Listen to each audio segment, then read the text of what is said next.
Some promises are heavier than gold. They are made of sand and silence, of a father's dying whisper and a mother's tearless eyes. They are carried in the trembling hands of a boy who has already buried his childhood, walking not towards a future, but towards a ghost of a hope that might already be dead. The sun wasn't just hot, it was a predator. It didn't merely beat down, it devoured. It licked the last drops of moisture from the air, bleached the color from the world, and turned the endless dunes into a shimmering, hostile sea of gold and white. For 12 days, I had watched that sun do its work, not on me, but on the boy. He was a speck of charcoal against the incandescent sand, a figure so small and so determined that it broke something in me, a cynical old rancher who had seen men broken by less. My name is Elias Thorne, and I was running from my own quiet failures. My wife had left me 2 years prior, citing a lack of ambition and a heart grown too comfortable with silence. She wasn't wrong. I had let the Thorne family ranch, the Double T, become a monument to my own inertia.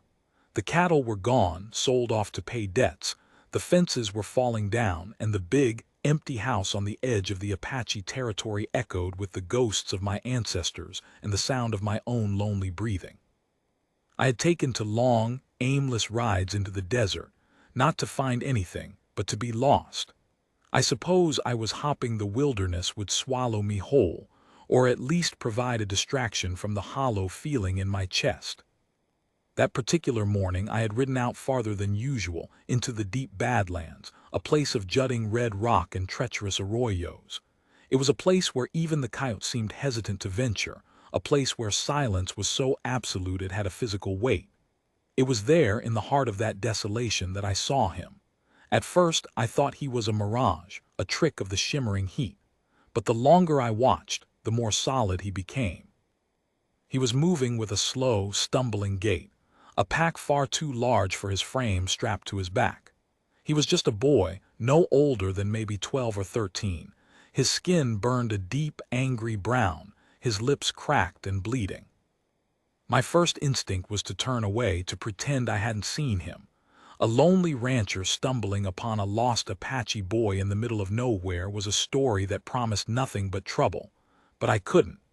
There was something about the way he moved, a desperate, stubborn dignity in every faltering step that pulled at me. He wasn't just lost, he was on a mission. I nudged my horse, a steady old gelding named Dusty, towards him. The boy didn't see me until I was almost upon him. When he did, he stopped dead in his tracks. He didn't run. He didn't cry out.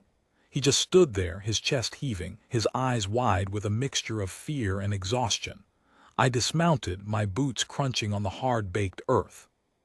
"Easy, son," I said, my voice raspy from disuse. "I'm not gonna hurt you." He flinched at the sound of my voice, his gaze darting from me to my horse, to the horizon behind him, as if calculating a path of escape. He had the look of a hunted animal, all sharp edges and coiled tension. His clothes were rags, his moccasins were in tatters, and the pack on his back looked like it was made of scraped-together hides, bulging with an awkward, precious weight. I could see the bones of his shoulders straining under the burden. "I'm Elias," I said, trying to keep my voice low and calm. "Are you lost, thirsty?" He said nothing. He just stared, his dark eyes pools of deep, ancient weariness. They were old eyes, far older than his young face. They held a sorrow that made my own self-pity seem like a childish tantrum. I slowly pulled my canteen from my saddle, unscrewed the cap, and held it out to him. The water was precious, but looking at him, I felt ashamed for hoarding it. He looked at the canteen, then back at me. For a long moment, the only sound was the whisper of the wind across the sand. Then, with a movement that seemed to cost him every ounce of his remaining strength, he reached out a trembling hand and took it. He didn't gulp it like I expected. He took a single small sip, swished it in his mouth, and swallowed, his throat bobbing in a painful-looking motion. He handed the canteen back to me, his eyes never leaving mine. Then he spoke. His voice was a dry, rustling whisper, a sound like dead leaves skittering across stone. "My father said, if I make it, the man with the red wagon will help." I stared at him. A red wagon. There wasn't a red wagon within 100 miles of this place. There wasn't anything but sand, rock, and the shimmering, unforgiving heat. He must be delirious, I thought. Or maybe the heat had gotten to him worse than I thought. "There's no red wagon out here, son," I said gently, my heart sinking. "It's just me and Dusty here. My ranch is a ways back. Let me get you some food, get you patched up." He shook his head, a sharp, desperate motion. "No, no time, my mother, my sisters. They wait for me to bring back, to bring back." He gestured to the pack on his back, his face twisting in a grimace of pain and fear. "They wait, I must go." He took a step, stumbled, and almost fell.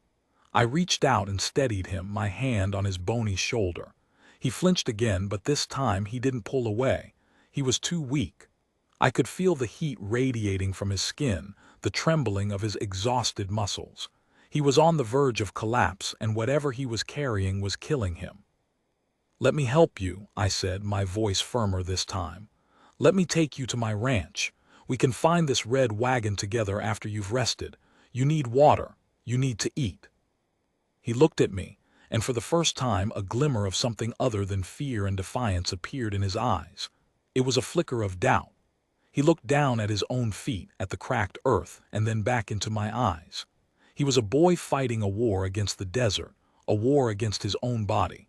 He had been carrying a burden that was far too heavy for him, not just the physical weight of the pack, but the immense, crushing weight of expectation.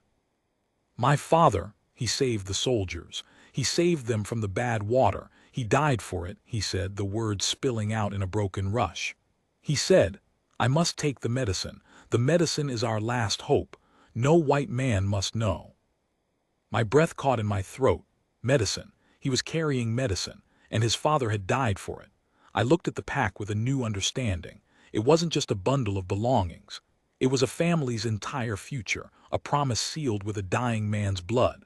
My small, cynical world suddenly felt unbearably small. I had been feeling sorry for myself because my wife left me. This boy had buried his father and was now walking across a desert to save his mother and sisters. I was an idiot. "Son," I said, kneeling down to his level, "I'm not a soldier, I'm just a rancher, a nobody. But I swear to you I will not take your medicine, I will help you. I can't let you walk into that desert alone. You won't make it." He seemed to weigh my words, his gaze searching my face. He was looking for a lie, for the treachery he had been taught to expect from white men. I held his gaze, trying to project a sincerity I wasn't sure I possessed. I was just a broken man, hiding in the desert from his own life. What could I possibly offer this warrior child? The only thing I could offer was myself. "Dusty can carry you," I offered, pointing to my horse. "He's strong. He can carry both of us. We can go twice as fast." The boy looked at Dusty, a massive, placid beast with a gentle eye. He seemed to consider it. He was fighting the last of his resistance, his pride waging a war against his body's desperate need. Finally, with a shuddering sigh that seemed to deflate him completely, he nodded. "Okay, white man," he whispered, his voice barely audible. "Okay." Lifting him up onto Dusty's back was like lifting a bundle of bird bones and sun-baked rawhide. He was frighteningly light. I settled him in the saddle, and as he did, he let out a small, involuntary groan of pain. I noticed then that he wasn't just clutching the pack was partially wired to him. It was tied around his shoulders and chest with thin, sinewy cords that had dug deep, angry red welts into his skin. He had literally been bound to his burden. It made me queasy. Once he was settled, I swung up onto Dusty behind him, my arms on either side of him to hold the reins. He was stiff at first, wary of the closeness. But as we started moving, the exhaustion took over. His head began to droop, and soon I felt his weight slump against my chest. He was asleep or unconscious. I couldn't tell which. I turned Dusty towards home, the familiar landscape of buttes and dry washes seeming different now. The silence was no longer just a void. It was a witness to a secret I now carried. I had promised to help a boy carry a mysterious medicine to his family. I had no idea what it was, where his family was, or what would happen when we got there. All I knew was that I had a boy asleep on my horse, a boy who had stared death in the face and refused to blink, and a slowly growing warmth in my chest that felt a lot like the first stirrings of purpose I had felt in years. I wanted to look inside that pack. The temptation gnawed at me. What could be so important? What could be worth dying for? The answer was obvious, of course, a person's life, a family's future, something his father believed in so strongly he gave his own life for it. I felt a profound respect for that kind of devotion, a kind I had never known. I had loved my wife, or I thought I had, but I had never been willing to die for her. I had just let her go, disappearing into my own quiet resentment. I looked down at the boy, his face slack with exhaustion against my chest. He was a living testament to a love I couldn't comprehend. And for some reason, this broken old rancher, whose greatest adventure had been a trip to the town saloon, was now responsible for him. This was bigger than me. And for the first time in a long time, I wasn't afraid of the challenge. I was afraid of failing. The first rays of the cool desert evening were beginning to paint the sky in shades of violet and orange. The heat was retreating, but the danger was far from over. He was safe for the moment, but his family was still waiting. And the unknown red wagon hung over us like a phantom, a promise that might lead us to salvation or to a dead end. I rode through the gate of the Double T, the rusty hinges screeching in protest.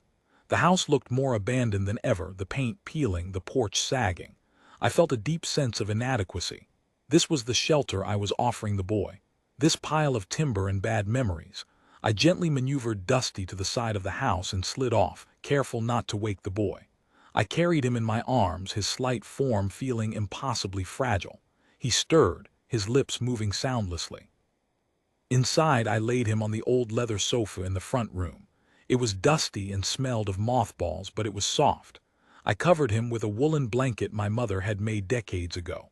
I then went to the pump in the kitchen and drew a bucket of cool water, bringing a basin and a clean cloth to him.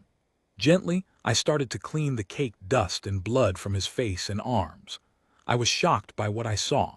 His skin was a canvas of scars. Some looked like old burns, others like lash marks. A violent, hard life was etched onto his young body. I had been so wrapped up in my own small problems that I had forgotten that the world outside my fence was a brutal, unforgiving place. The boy stirred, his eyes fluttering open.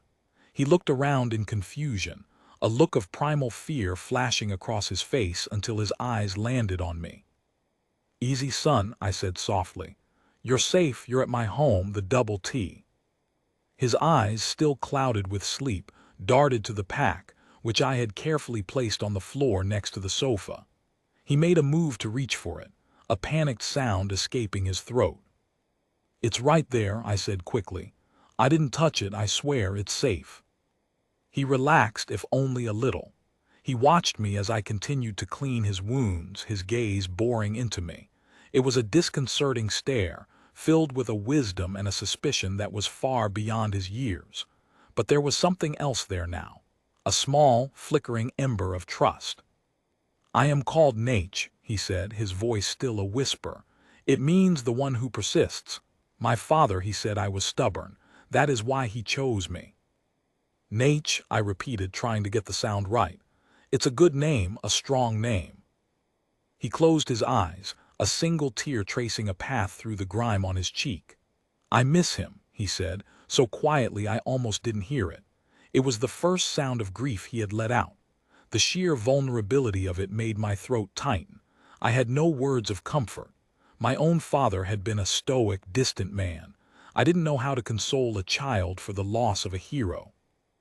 "I know, son," was all I could manage. "I know." I spent the next hour preparing a simple meal of beans and salt pork. I gave him a tiny portion at first, fearful that his stomach would reject anything richer. He ate it slowly, methodically, never taking his eyes off me. When he was done, I asked the question that was burning in my mind. "Nate, what is the medicine? Why is it so important?" He looked at me, his expression unreadable. Then slowly he reached down and began to untie the pack. My heart pounded in my chest. This was it. The secret he had been protecting, the hope of his family. He struggled with the stiff cords, wincing as they scraped over his raw skin. Finally, he loosened the top and carefully, reverently pulled out a bundle. He unwrapped it, revealing a layer of soft rabbit fur which he then peeled back. Inside, nestled in a bed of dried herbs and grass, was a small clay pot, stoppered with wax. He looked at it, his face bathed in a sorrowful, almost religious awe. He held it out to me. "See," he said, "it is made from the crushed bones of a sacred white buffalo, the soldier's sickness, the one that makes your skin hot and your lungs fill with water. My father's grandmother knew how to make it. The soldiers, they came to our village. They were dying. My father's grandmother healed them, but the soldiers, they were greedy. They wanted more. They took my grandmother, they took the secret." He paused, his voice trembling. "They killed her when she wouldn't tell them. My father, he was just a boy then. He swore he would find the knowledge again. He spent his whole life looking. He found the bones of a sacred white buffalo in a secret canyon. He remembered the songs, the prayers, he made the tea, but the soldiers, they came back. They found him, they killed him, but he hid me. He gave me the tea and told me to run, to find the man with the red wagon." I was speechless.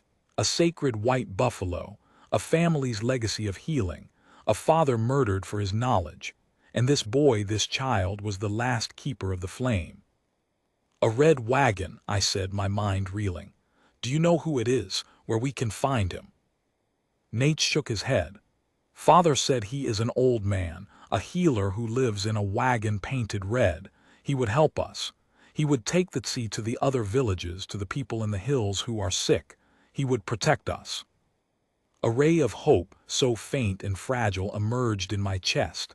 "That's what we'll do then. We'll find him. We'll find your mother and your sisters. I promise you, Nate. I will help you find him." I had no idea where to even begin looking for a red wagon in the vast, sprawling emptiness of the Arizona territory. But looking at the boy's face, at the fierce determination and the deep well of sadness in his eyes, I knew I didn't have a choice. I had found a purpose. I had found a reason to get out of bed in the morning. The double T was just a ranch. This was something else entirely. This was the most important thing I had ever done. The desert holds its secrets close. It whispers them on the wind, carves them into the stone, and buries them beneath the sand. But some secrets are too heavy for the ground to hold, and they rise up, ghost-like, to confront the living. For the boy and the rancher, the path to salvation led through a canyon that echoed with the ghosts of a brutal past. The night after Nate arrived at the Double T, I barely slept. My mind was a whirlwind of questions, fears, and a strange, unfamiliar sense of urgency. The face of the boy, Nate, was seared into my mind, his cracked lips, his old eyes, the silent burden he carried. I'd lie in my cot, staring at the water-stained ceiling, and hear the rustle of his sleep, the occasional, heartbreakingly small whimper of a nightmare. The house, which had for so long been a mausoleum of my own regrets, now felt like a sanctuary, a fragile haven in a storm of historical and personal violence. Dawn came as a pale, timid light bleeding through the dusty windows.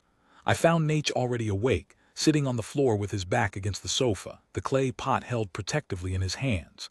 He pulled out the things from his pack, laying them out before him in a ritualistic pattern. There were dried herbs I didn't recognize, a small carved stone that looked like a bird, and a tiny worn leather pouch. He was whispering something, a prayer or a song, his voice so low it was just a hum in the air. He looked up when he heard me, his gaze immediately sharp and guarded, but then a flicker of recognition softened his expression. "Good morning," I said, my voice rusty. "Did you sleep well?" He just shook his head. The universal language of a troubled soul, he pointed to a pot of water I had left out. "May I wash?" he asked, his speech getting easier though still formal. "Of course, I'll heat some water." I built a fire in the old pot-bellied stove, put on a kettle, and fetched a clean basin and a rough homespun towel. It was a simple act of hospitality, but it felt monumental. He was trusting me enough to let his guard down, if only for a moment. He slowly, painfully began to wash. He was methodical, first his face, then his arms, his chest. I saw the fresh, angry wounds from the pack's bindings layered over older scars. I tried not to stare. While he washed, I went out to check on Dusty and to look over the land. The desert was waking up, the air still cool and sharp, the sky a clear, brilliant blue. The world felt huge and silent, full of potential for both miracles and disasters. I looked out at the horizon. A red wagon. It was such a specific, absurd detail. A needle in a haystack the size of a small kingdom. But the boy had faith, a faith so absolute and pure that it shamed me. When I came back inside, Nate was dressed in his cleanest clothes, which were still just rags. He had repacked his items, the clay pot nestled securely. He looked at me with a new resolve. "We must go," he said. "My mother, she will have waited long enough." I knew he was right. The trail was growing colder and his family was out there, somewhere, starving and sick. I made a quick decision. "All right, Nate, I'm going to pack up my mule. We'll travel faster and carry more supplies. We'll find this red wagon if it's the last thing we do." He nodded, a single curt movement. There was a warrior's discipline in him. An hour later, we were on the trail. My pack mule, an ornery old thing named Betsy, was loaded with food, water, and extra supplies. Nate rode Dusty and I walked alongside, leading the mule. It was a slow start, but it felt right. I was leaving the double T, leaving my past behind. The empty house, the abandoned fields, the faint ghost of my wife's perfume that still seemed to cling to the place. I was leaving it all. It felt like a physical weight lifting from my shoulders. We headed south and west, into the real wilds, following the vague directions Nate had. His father had told him the man with the red wagon could be found near a place called the Canyon of Whispers. A place where the wind played tricks on your ears, where the Apache and the white man had fought bloody battles. "Everyone knows that canyon," I said, a cold knot forming in my stomach. "It's a bad place." "It is a place of power," Nate said, his voice quiet. "My father said the man with the red wagon goes there to talk to the spirits, to sing the songs of the old ones." I just nodded, not believing but not wanting to argue. The Canyon of Whispers was notorious. It was a place of ambushes, of massacres. I'd heard stories of entire columns of cavalry getting lost in there, of scouts finding them days later, their bodies already picked clean by the vultures. The U.S. Army had used it as a staging ground for brutal campaigns against the Apache, and the Apache had used it to exact a terrible revenge. The very rocks were said to be stained with blood, and the wind, when it blew through the narrow cracks and fissures, did indeed sound like the cries of the dying. It was a haunted place, and we were riding straight into it. The first day of the journey was uneventful, a steady trek across the high desert, the sun a familiar torment. I tried to keep Nate's spirits up by telling him about the ranch, the cattle, my own stupid, boring life. He listened politely, his dark eyes watching the horizon. I felt a strange, growing connection to him, a bond forged in the shared silence and the shared purpose. He was no longer just a boy I was helping. He was a companion, a teacher. He knew the land, could point out edible roots, and identify the tracks of animals I couldn't even see. He was a living map, his knowledge etched into his soul. The second day we entered the Badlands. The terrain grew more treacherous, the gentle slopes replaced by jagged ridges and deep, shadowed arroyos. The silence became heavier, more oppressive. It was as if the land itself was holding its breath. We made camp that night in a small, dry wash, protected from the wind. Nate built a small fire, using dry sagebrush that gave off a fragrant, purifying smoke. He sang a low, melancholic song, the words a language I couldn't understand, but the emotion, the loss, the hope, the fear, was universal. He looked at me across the fire. "Elias," he said, using my name for the first time, "what will you do when we find the wagon? Will you go back to your empty house?" The question hung in the air, more pointed than I was comfortable with. I stared into the fire, watching the flames dance and writhe. The truth was, I didn't know. The thought of going back to the double T, of returning to the silence and the solitude, was suddenly unbearable. The house had been my punishment for my failures, a cell of my own making.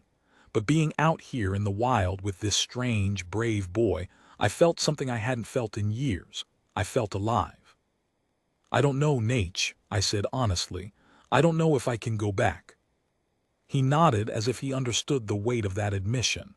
"The house," he said, making a small gesture, "it is just wood and stone. Your heart is not there. Your heart is here. It is good to be where your heart is." I didn't know what to say to that. He was just a kid, but he saw things so clearly. He had lived a life of such profound loss and hardship that his perspective on what truly mattered was razor-sharp. My own problems felt trivial. He had buried his father. I had just let my wife leave. He was fighting for his family's survival. I had just let mine dissolve. The next morning, we entered the Canyon of Whispers. It was like stepping into another world. The walls rose up on either side of us, sheer cliffs of red and orange sandstone, carved by millennia of wind and water. The passage was narrow, winding, and the sounds were immediately distorted. A hawk's cry echoed back as a mournful wail. The clatter of a loose stone sounded like a gunshot. Even my own voice seemed to get swallowed up and twisted, coming back to me as a strange, garbled echo. It was an unsettling, disorienting place. Nate was on high alert. He had dismounted from Dusty and was walking ahead, his senses seemingly amplified. He would stop and listen for a long moment, his head cocked before moving on. I led the mule, my heart thumping in my chest. Every shadow seemed to hide a threat, every whisper of the wind a warning. We had been walking for an hour or so when Nate froze. He held up his hand, a silent command.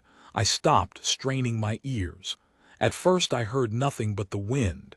Then I heard it, a faint metallic clink, and then another. It was coming from the far end of the canyon. It was the sound of horses and the sound of men. Nate darted into the shadow of a massive boulder, pulling me with him. We waited, barely breathing. The sounds grew louder. Soon I could see them. A column of U.S. cavalry, 20 men at least, their blue uniforms stark against the red rock.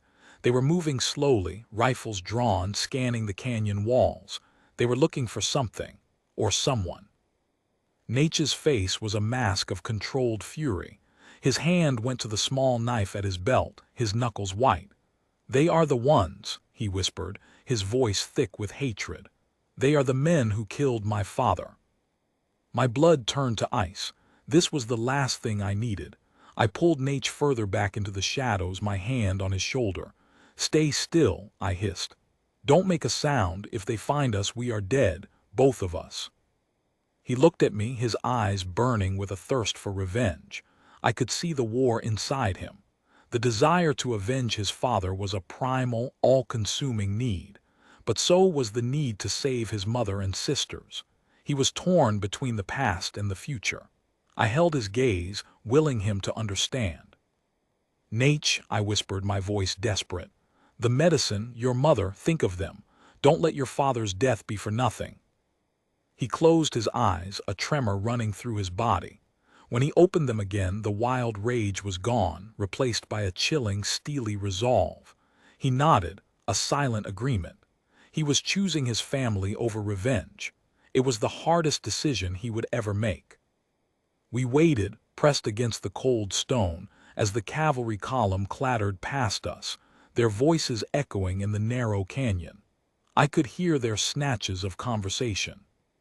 "The renegades are holed up somewhere near here, probably running out of water. We'll flush them out, kill them all. Orders from Washington, no prisoners." The words were like knives. I looked at Nate, his face pale and drawn. They were hunting his people. They were hunting his family. The danger had just become infinitely more real. We were not just on a journey to find a healer. We were fugitives, moving through a war zone. After the last soldier disappeared, the canyon fell silent again. But the silence was no longer just oppressive. It was terrifying. The land itself was an accomplice to the violence. I looked at Nate, his small body still vibrating with tension. "We have to move," I said, my voice hoarse. "We have to get out of this canyon. We have to find your mother before they do." He nodded, his shoulders squaring with a new, grim determination. There is a path, he said, pointing to a nearly invisible crack in the canyon wall. A secret way. My father told me about it. It leads to the high mesas. We can see the whole valley from there. It was a treacherous climb, a scramble up loose rock and across scree slopes. But Nate moved like a mountain goat, his bare feet finding purchase where my boots slipped. He was leading me now, our roles reversed. I followed him, the mule braying in protest, Dusty stumbling behind us. We were going deep into the heart of a world I didn't understand, a world of secret paths and hidden dangers. We reached the top of the mesa just as the sun was setting. The view was breathtaking, a vast panorama of mesas, valleys, and dry riverbeds, all painted in the fiery colors of the dying day. The desert stretched out to the horizon, immense and beautiful, but I couldn't enjoy it. I was too focused on survival. Nate pointed to a distant canyon. There, he said, my people are there, I can see the smoke. I squinted. It was a faint wisp of smoke, barely visible against the darkening sky, but it was there. They were there. He had found them. Are you sure? I asked, my heart pounding. He looked at me, his face illuminated by the fading light. There was a flicker of something in his eyes. Was it relief? Or was it a more profound sadness? He knew now, perhaps, that the worst was not the journey, but what he might find at the end of it. Yes, he whispered, that is where my heart is. He was echoing his own words to me from the night before. He had kept his heart, his family, his hope, safe in his mind for all those days, and now he was home. But the soldiers were still out there, and the red wagon was still just a rumor. The danger was far from over. It was just beginning. Hope is a fragile thing. It can be crushed by a single word, extinguished by a broken promise, or left to wither in the dust. But hope can also be a stubborn, resilient weed, pushing through the hardest ground, reaching for a light that others cannot see.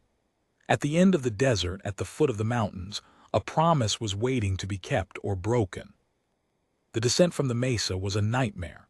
The darkness was absolute, the path treacherous, and the weight of what we had seen, the cavalry, the smoke of his people's camp, pressed down on us.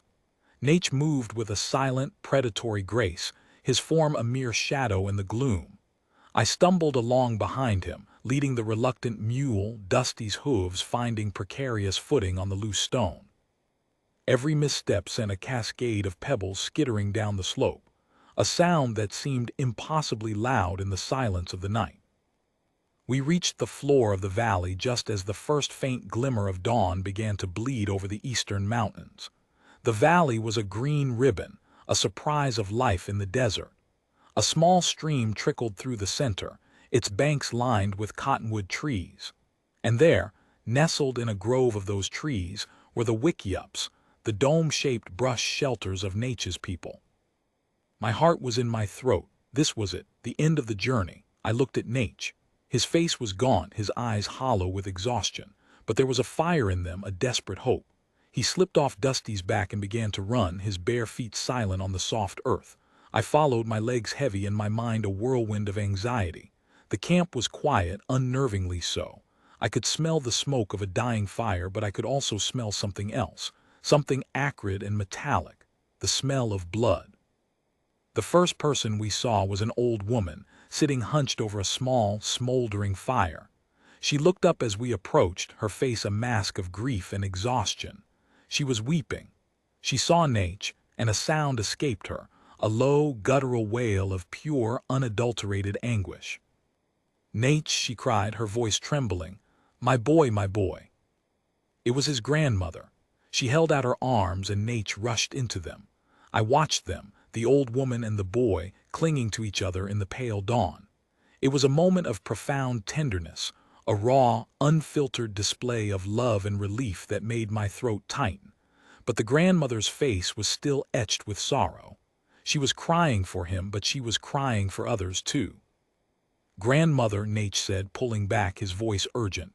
"The tea, I brought it, I brought the medicine. Where is my mother? Where are my sisters?" The old woman's sobs intensified. She shook her head, her voice a broken whisper.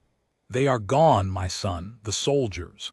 They came 2 days ago. They took your mother. They took your sisters. They said we were helping the renegades. They took them to the fort. They killed your uncle, Nate. They killed your cousins." Nate staggered back as if he had been struck.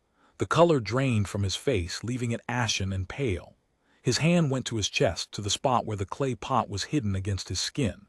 He had carried it across the desert, had starved and suffered, had watched his father die, all for nothing. His mother was gone. His sisters were gone. The hope he had carried, the very thing that had kept him alive, had been ripped away by the very men he had fled from. The medicine in his pocket was worthless now. It couldn't save them from the soldiers. I stood there paralyzed. I felt a rage, hot and blinding, surge through me. The military, the government, the endless cycle of violence and betrayal. It was all so pointless, so cruel. I had been feeling sorry for myself about my wife, but this was a tragedy of a completely different magnitude. This was a family destroyed, a child broken. Nate just stood there, his whole body trembling. Then slowly he began to walk. He walked through the camp, past the sad, silent women and the terrified children, past the bodies of his uncles and cousins laid out on the ground, covered with blankets. He walked to the edge of the stream and knelt down, his reflection rippling in the water. He was staring at nothing. He had gone somewhere deep inside himself, a place of unimaginable pain. I walked up to him, unsure of what to do or say. I put a hand on his shoulder. "Nate," I said, my voice hoarse. "I'm so sorry. I'm so sorry." He didn't look at me. He just stared at the water. When he spoke, his voice was a low, defeated whisper. "I have failed. He believed in me. He said I was the one who persists, but I have failed him. I have failed my mother. I have failed everyone." "You didn't fail," I said firmly. "You did everything you could. You carried that medicine for hundreds of miles. You never gave up. The soldiers, they're the ones who failed. They're the ones who are wrong, not you, never you." He just shook his head, a stubborn, angry denial. His faith was broken. The fire that had driven him, the single, unwavering belief that he could make a difference, had been extinguished. He was a hollow shell of the boy I had found in the desert. I looked around the valley. It was a scene of devastation. The people were in shock, grieving, terrified of what would come next. The soldiers would return. They always did. And when they did, there would be more death. The only hope was to get them out of here, to take them somewhere safe. But where? The whole territory was a war zone. And then I remembered. The red wagon. The man with the red wagon was a healer.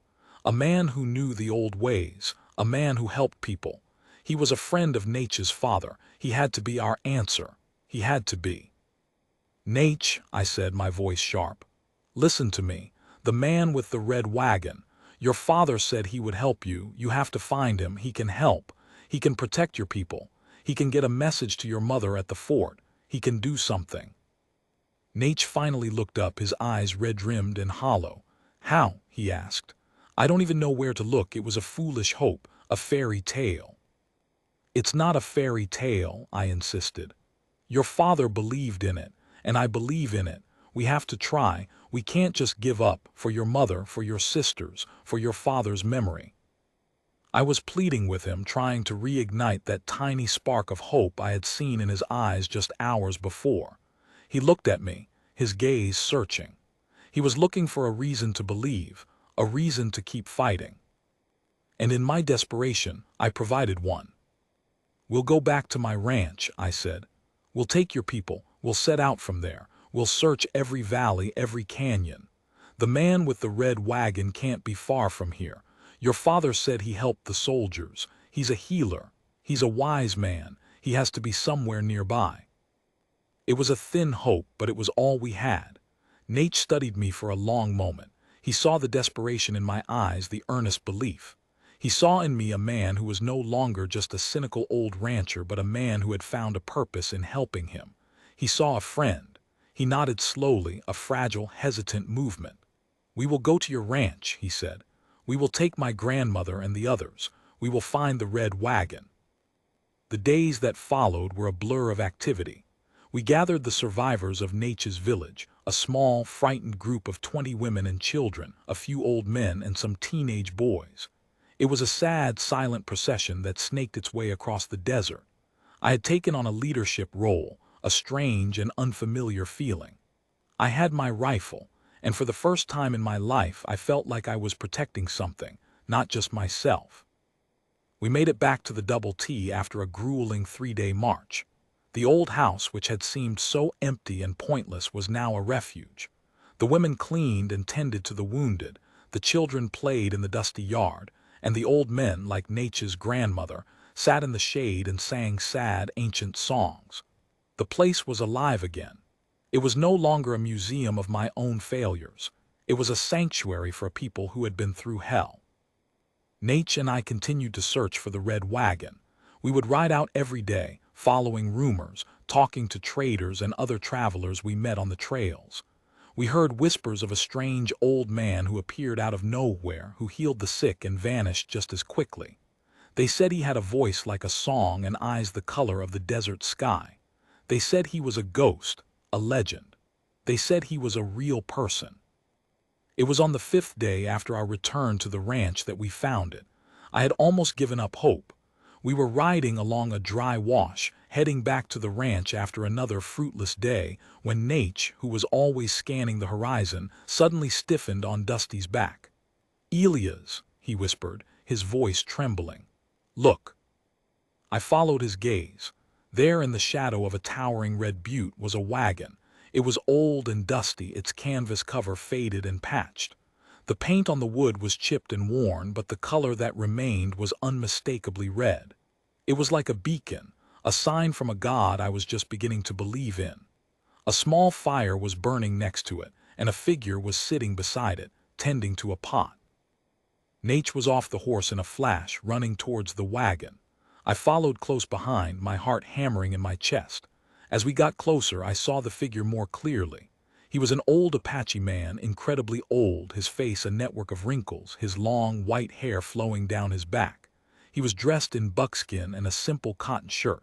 He looked up as we approached, and his eyes, ancient and wise, met mine. He didn't seem surprised to see us. It was as if he had been waiting for us. Nate stopped a few feet from the man, his chest heaving. He was staring at him with a mixture of awe and desperation. He reached into his shirt and pulled out the clay pot, holding it out to the old man. "Are you the healer of the red wagon?" Nate asked, his voice a desperate, pleading whisper. The old man looked at the pot and then at Nate. A slow, sad smile spread across his face. He reached out a gnarled, trembling hand and touched Nate's cheek. "Your father," he said, his voice a soft, melodic rumble. "I knew your father. He was a brave man. He was a good man. His heart was pure." Nate's composure finally shattered. His face contorted and a sob escaped his lips. "My mother," he cried. "My sisters, they took them to the fort. They are dying, the sickness. The soldiers, please, you must help me." The old man nodded, his eyes full of a profound sorrow. "I know, my boy, I know. I have been waiting for you. The medicine you carry is the only way. It is the hope of our people." He took the pot from Nate's hands, his touch gentle. He looked at me, a long, searching look. "And you," he said, "you helped him, you saved him. You have a good heart, Elias, a heart that was lost but has found its way home." I didn't know what to say. I was just a man who had stumbled onto a tragedy and refused to look away. I saw his eyes, and the kindness and wisdom in them was almost overwhelming. He was more than just a man. He was a symbol of hope, a guardian of a tradition that was fading from the world. "We must go," the old man said, his voice firm. "We must go to the fort. We must save Nate's mother and sisters, and we must heal the soldiers. That is what your father wanted, Nate. He did not want revenge. He wanted healing. He wanted to end the cycle of bloodshed." Nate looked at him, his face a canvas of confusion and pain. "But they killed him," he said, his voice thick with bitterness. "They killed my father. They took my mother. Why should we help them?" "Because," the old man said, his voice like a gentle wind, "if we do not, the cycle will continue. Your father did not give his life for you to become a killer. He gave his life for you to become a healer. That is the true hope. not to avenge the dead but to save the living. The words hung in the air, heavy with truth. Nate looked at me, his eyes full of doubt. He was a boy who had been taught to hate, who had been raised on a diet of violence and loss. And now this wise old man was asking him to do the unthinkable, to forgive, to heal. It was a burden greater than the one he had carried across the desert. I walked up to him and put my hand on his shoulder. "He's right, Nate," I said softly. "Your father taught you to persist. He didn't teach you to hate.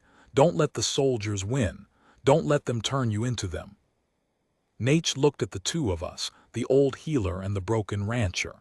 He took a deep breath, and in that moment I saw him transform from a vengeful boy into a man of immense compassion and strength. He was choosing healing over hatred.